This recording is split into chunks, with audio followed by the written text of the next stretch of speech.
In the fabric of American history, the figure of Abraham Lincoln stands as a beacon of leadership, courage, and dedication to fundamental principles. His life, marked by adversity and struggle, is a moving testimony of how a man from humble beginnings can rise to become one of the nation's most influential leaders. From his childhood in a log cabin in Kentucky to his presidency during the Civil War, Abraham Lincoln's biography is a fascinating narrative that transcends time and continues to inspire generations. This video delves into the pivotal moments and lesser-known facets of Lincoln's life, unraveling the events that forged the man behind the tall hat and trademark beard, revealing the depth and humanity of one of the most famous presidents. Venerated of the United States. Abraham Lincoln, 16th President of the United States, was born near Hodgenville, Kentucky, on February 12, 1809. His family moved to Indiana when he was 7 years old, and he grew up on the edge of the frontier. He had very little formal education, but read voraciously when he was not working on his father's farm. Later, a childhood friend recalled Lincoln's unbridled intellect and the image of Lincoln with red eyes and wild hair as he read intently late into the night. In 1828, at age 19, he accompanied a barge loaded with produce down the Mississippi River to New Orleans, Louisiana, his first visit to a large city, and then walked back to his home. 2 years later, to avoid financial and health problems, Lincoln's father moved the family to Illinois. After moving out of his home, Lincoln ran a general store with a partner for several years before selling his share and enlisting as a militia captain defending Illinois in the Black Hawk War of 1832. The Black Hawk War was a conflict that occurred in 1832 in the American Midwest. The war was named after Chief Black Hawk, the leader of a Sauk band of the Fox tribe, and the Kickapoo, who fought on the British front against the United States Army and the British militia. Illinois and the territory of Michigan for ownership of land in this area. Black Hawk, a Sauk chieftain, felt that he had been swindled in a recent land deal and attempted to resettle the territory he previously occupied. Lincoln did not see direct combat during the brief conflict, but the image of battlefields littered with the bodies of hundreds of soldiers who perished at Stillman's Run and Kellogg's Grove affected him deeply. As captain, he developed a reputation for pragmatism and integrity. He once faced a fence during practice maneuvers and, failing to remember the marching instructions to tell his men how to cross it, he simply ordered them to break ranks and regroup on the other side a minute later. On another occasion, he stopped his men before they executed a wandering Native American accused of being a spy. Lincoln stood before his raised muskets, and it is said that he challenged his men to fight for the life of the terrified native. His men withdrew. Sometime after the war, Lincoln studied law and campaigned for a seat in the Illinois state legislature. Although he was not elected in his first bid, Lincoln persevered and won office in 1834 as a representative of the Whig Party.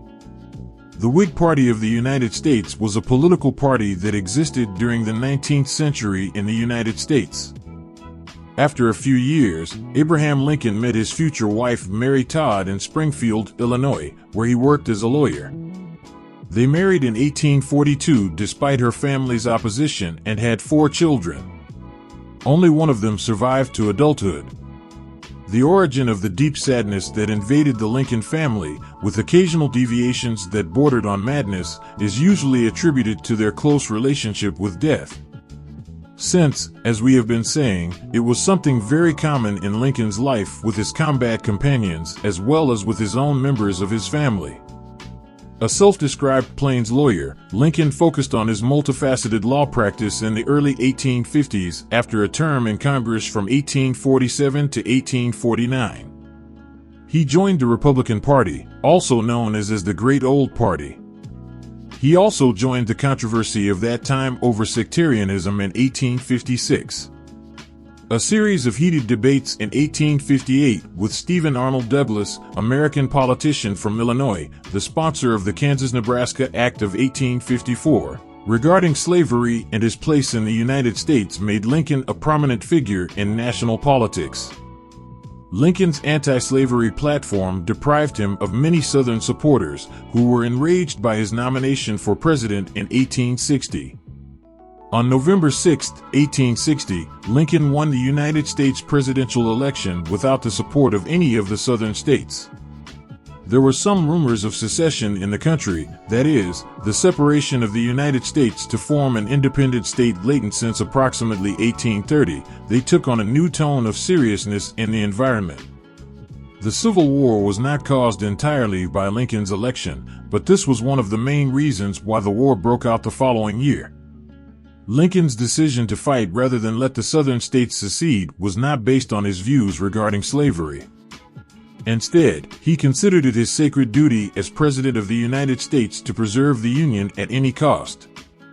His first inaugural address was a call for the rebel states, 7 of which had already seceded, to become part of the nation again. The first draft of his speech ended with a foreboding message: will it be peace or the sword?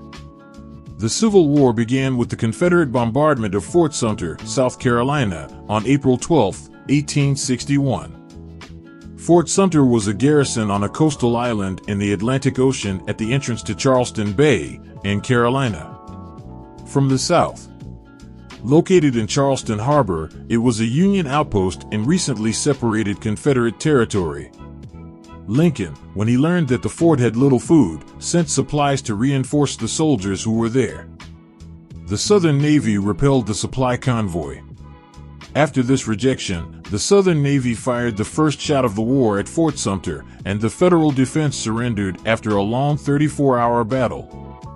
From the Confederates to Fort Sumter, its historical importance lies in the fact that it was there that the first battle of the Civil War took place on April 13, 1861.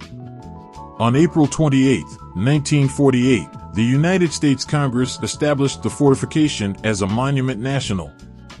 Throughout the entire war, Lincoln had difficulty finding capable generals for his armies. As commander-in-chief, he legally held the highest rank in the United States Armed Forces, and he diligently applied his authority through strategic planning, weapons testing, and the promotion and demotion of officers.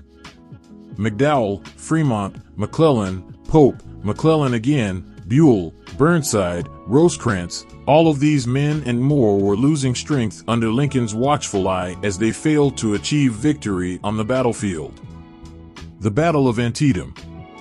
Meanwhile, in the Northern American territory, the Battle of Antietam, also known in Southern historiography as the Battle of Sharpsburg, took place. It was the first major armed confrontation of the American Civil War that occurred in Northern Territory. The battle took place on September 17, 1862, near Sharpsburg, Washington County, Maryland, United States, and around Antietam Creek. The battle was part of the Maryland Campaign and is the bloodiest in the history of the United States that has been fought in a single day, with almost 23,000 casualties. Lincoln issued his famous Proclamation of Liberty and Emancipation only on January 1, 1863, after the Union victory at the Battle of Antietam.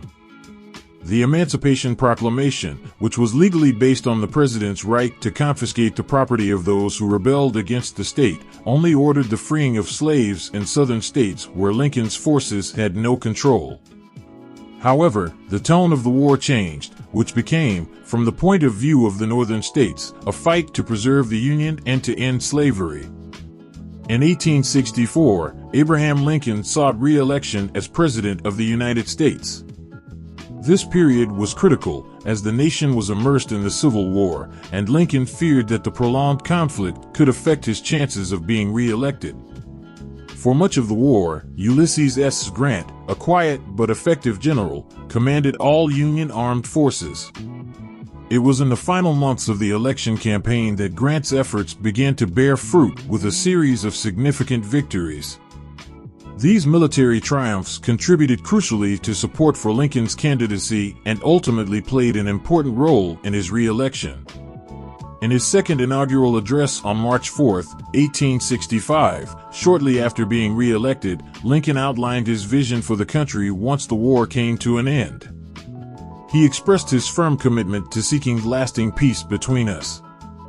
Lincoln stressed the importance of reconciliation and set a tone of compassion and unity in rebuilding the country.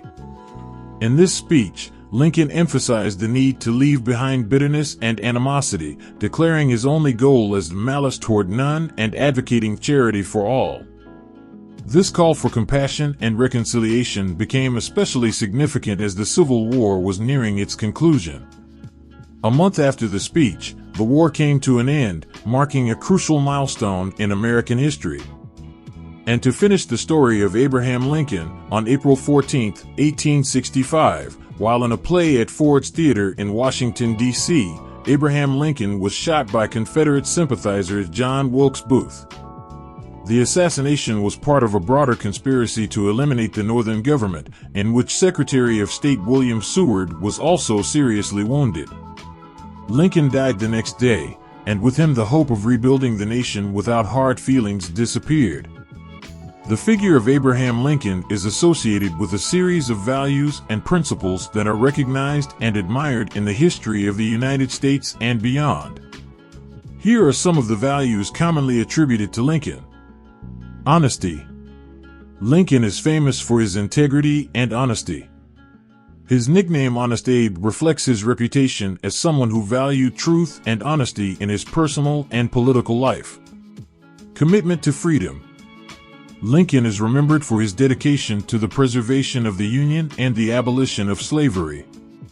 His leadership during the Civil War and the Emancipation Proclamation reflect his commitment to freedom and equality. Compassion and empathy. His speeches and actions indicate a deep sense of compassion toward his fellow citizens. His call for charity for all during his second inaugural address reflects a desire for reconciliation and unity after the Civil War. Resilient leadership. Throughout the Civil War, Lincoln demonstrated resilience and leadership in difficult times. His ability to maintain determination and focus on preserving the Union despite the challenges is remarkable. Equality and justice. Lincoln advocated the idea that all men are created equal, reflecting the founding ideals of the Declaration of Independence. His role in the abolition of slavery contributed significantly to the quest for equality and justice. Patience and tolerance. Although the Civil War was a tumultuous period, Lincoln advocated patience and tolerance in the pursuit of reconciliation. His focus was on building a united nation, despite deep divisions. But now it's your turn to tell us, what do you think of this character? We will be attentive to read you in the comments. If you found the video useful, we would appreciate it if you gave it a like to support our project and if you subscribe. Thanks for watching, and we'll see you next time.